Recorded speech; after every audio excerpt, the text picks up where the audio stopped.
Karena setiap saat aku ngerasa aku berjalan dalam lembah kekelaman. Sungguh dunia ini buat aku lembah kekelaman banget. Jujur aku capek sih. Awal tahun ini, Januari 2025, Tuhan izinkan aku mengalami kecelakaan lagi yang keempat kalinya. 3 hari gak tidur lah, mamaku bilang gak usah, kamu naik taksi aja, gak usah paksain nyetir. Tapi bilang, aduh kalau itu barang-barangnya repot apa segala macem. Aku ngebantah lah ya, itu kecelakaan.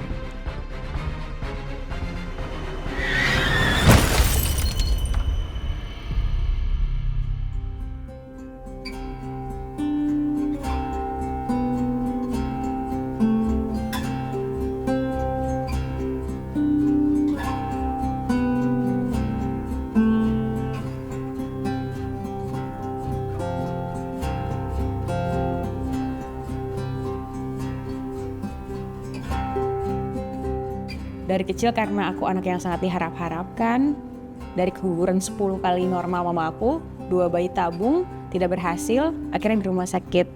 Harapan kita, puji Tuhan, aku berhasil, aku adalah anak ke-13, berarti 12 saudara aku tidak lahir, aku anak satu-satunya.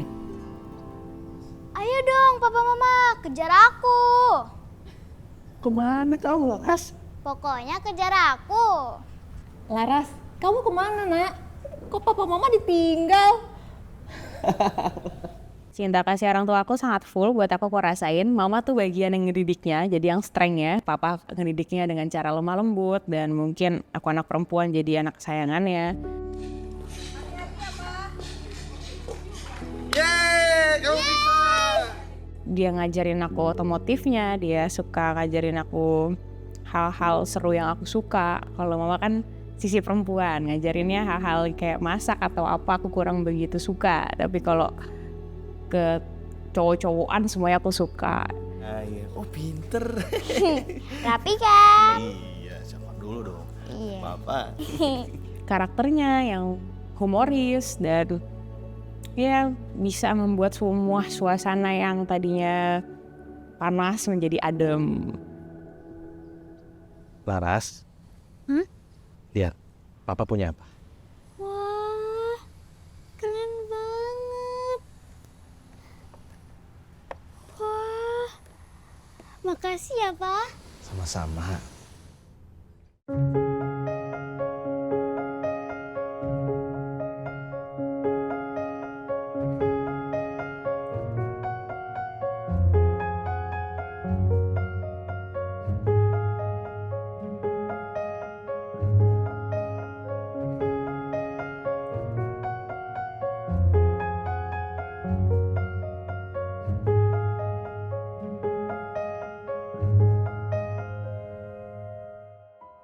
Pada saat itu untuk anak perempuan usia 10 tahun di mana masa-masa bandel-bandelnya jadi anak atau bahagia-bahagianya jadi anak, semua itu tiba-tiba hilang. Papaku meninggal dipanggil Tuhan. Ya, ancur-ancuran iya, berat iya, karena aku bisa dibilang anak papa banget, tiba-tiba kehilangan figur seorang ayah. Lalu ibu aku juga kehilangan suaminya yang dimana aku pikir pada saat itu ibu aku bisa menguatkan aku. Ternyata memang kita harus saling menguatkan karena waktu itu mama juga sempat gimana gitu kehilangan papa.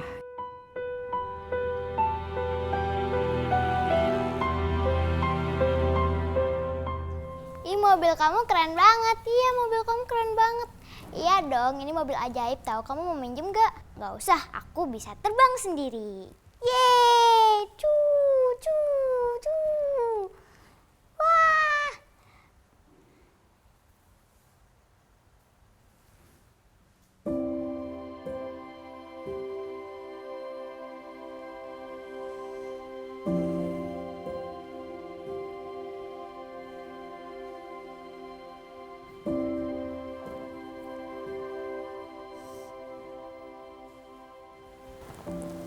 Kamu kenapa sayang? Kangen papa. Papa akan selalu ada di hati Laras.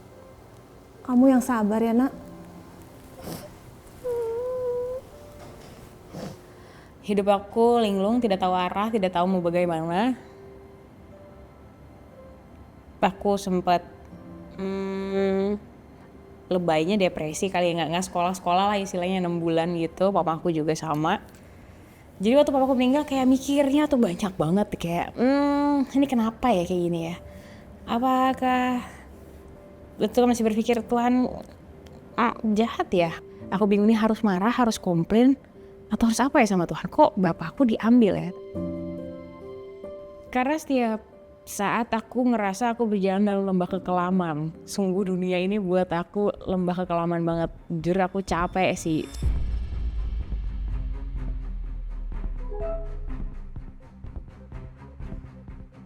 ...2014 itu aku udah 3 hari nggak tidur lah. Mamaku bilang nggak usah, kamu naik taksi aja, nggak usah paksain nyetir. Tapi bilang aduh kalau itu barang-barangnya repot apa segala macem. Aku ngebantah lah ya. Ya itu kecelakaan.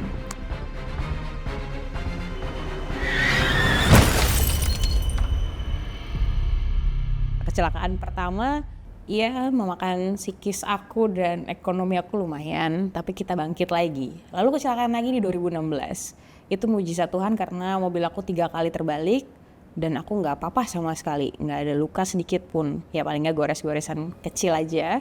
Itu pun dikarenakan warga yang ingin menyelamatkan aku mecahin kaca dan narik aku. Jadi ada baret-baretan. Kecelakaan selanjutnya yang tergong adalah 2018. Kaki aku patah. Di situ bisa dikatakan kehidupan aku agak sedikit terguncang atau kayak what happened nih kok sampai patah kaki gitu ya. Biasanya kecelakaan 2 kali kemarin fine-fine aja, ini patah. Tuhan izinkan aku mengalami patah kaki.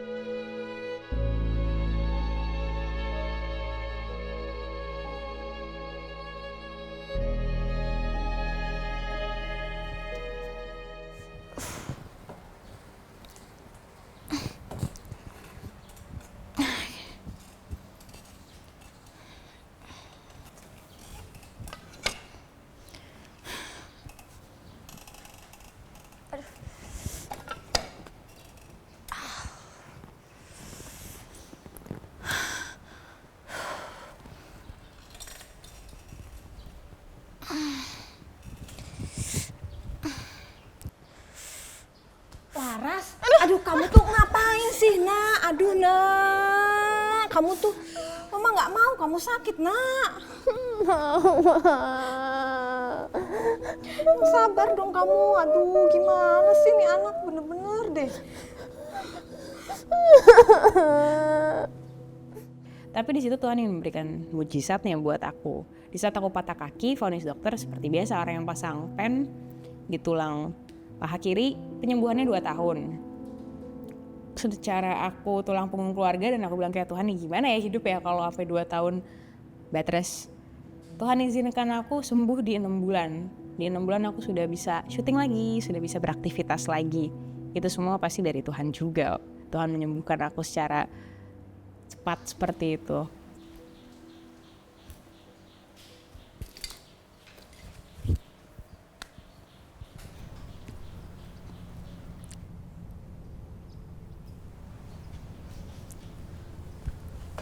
Laras, Ya Ma, kamu kemana?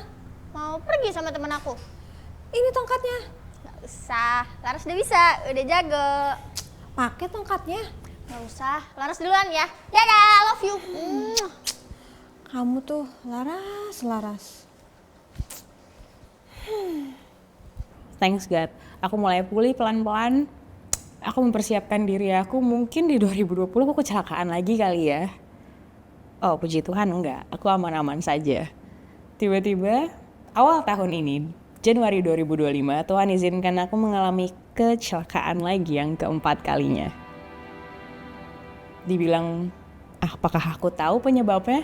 Tidak, karena semua kecelakaan itu beda-beda. Yang pertama karena kopaja yang salah, yang kedua karena ada orang ngajak balapan, ada motor keluar dari gang. Yang ketiga karena tabrakan beruntun di tol. Yang keempat karena ban aku pecah.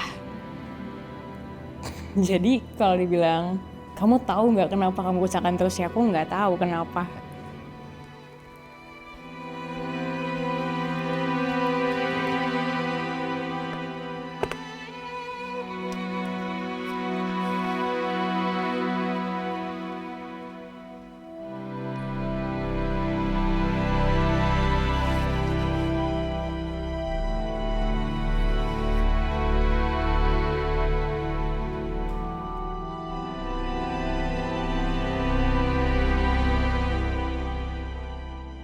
Sampai sekarang juga mungkin aku masih bilang kayak please Tuhan kasih tahu aku pelan-pelan. Mungkin aku anaknya nggak bisa dikasih tahu secara baik-baik, makanya Tuhan kasih tahu aku dengan cara seperti ini. Nggak apa-apa, coba jelasin dong. Kayak iya banyak sih yang Tuhan udah kasih tahu ke aku kayaknya. Kayak mungkin hidup aku kurang berkenan di mata Tuhan, mungkin cara hidup aku masih belum sepenuhnya berkenan di mata Tuhan. Jadi Tuhan kasih aku, ajar aku pelan-pelan buat menjadi anak yang lebih baik lagi.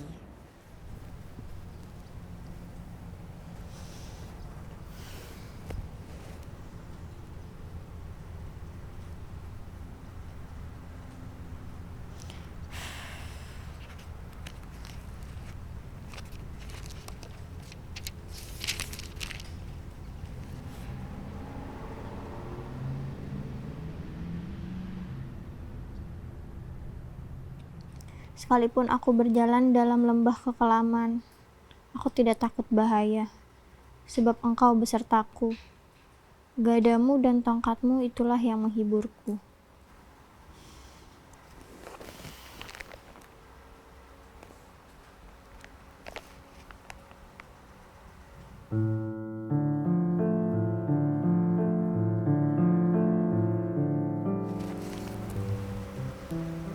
Doa untuk Laras.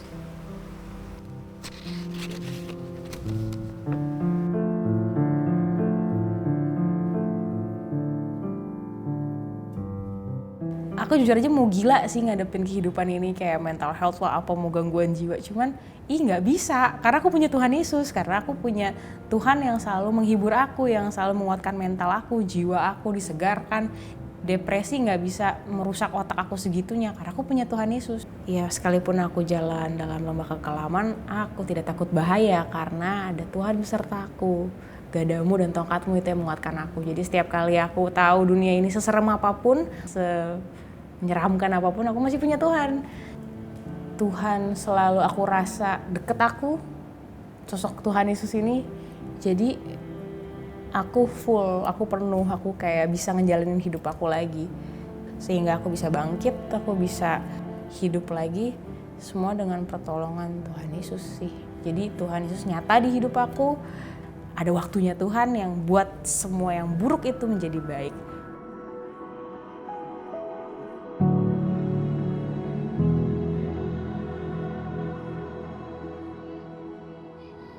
Ya, aku bersyukur ya aku masih punya Tuhan Yesus aja sih sebagai penolong aku dan penguat aku. Jadi ya aku masih hidup sampai sekarang. Karena kan aku takut, aku anak tunggal, sendirian, gak ada bapak. Aku punya Tuhan, jadi itu andalan aku.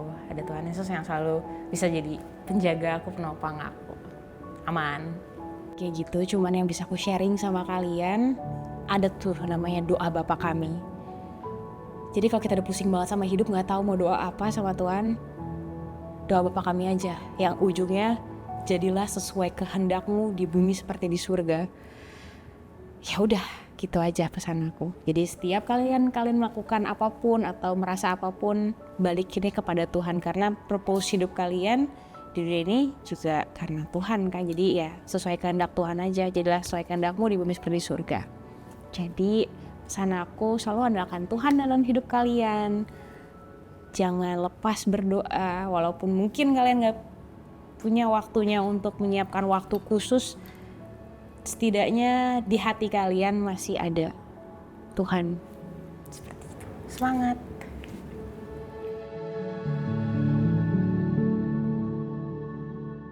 Sahabat, Larasati mengalami banyak hal dalam hidupnya yang tidak ia inginkan, bahkan mungkin tidak mengerti mengapa itu harus terjadi dalam hidupnya. Tetapi ia menemukan satu kebenaran, bahwa di balik semuanya itu Tuhan sudah merencanakan yang terbaik bagi hidupnya. Di dalam hidup tidak semua pertanyaan bisa kita jawab. Mungkin kita bertanya, mengapa kita harus mengalami penderitaan? Mengapa sakit ini tidak kunjung sembuh? Mengapa aku harus mengalami masalah yang begitu berat? Jika pertanyaan tersebut ada di dalam hatimu dan kamu butuh tempat untuk bercerita, kamu bisa menghubungi nomor yang ada di bawah ini. Ini adalah nomor layanan doa Cahaya Bagi Negeri. Tim kami siap untuk mendengarkan cerita kamu dan mendukung kamu di dalam doa. Kamu tidak sendirian.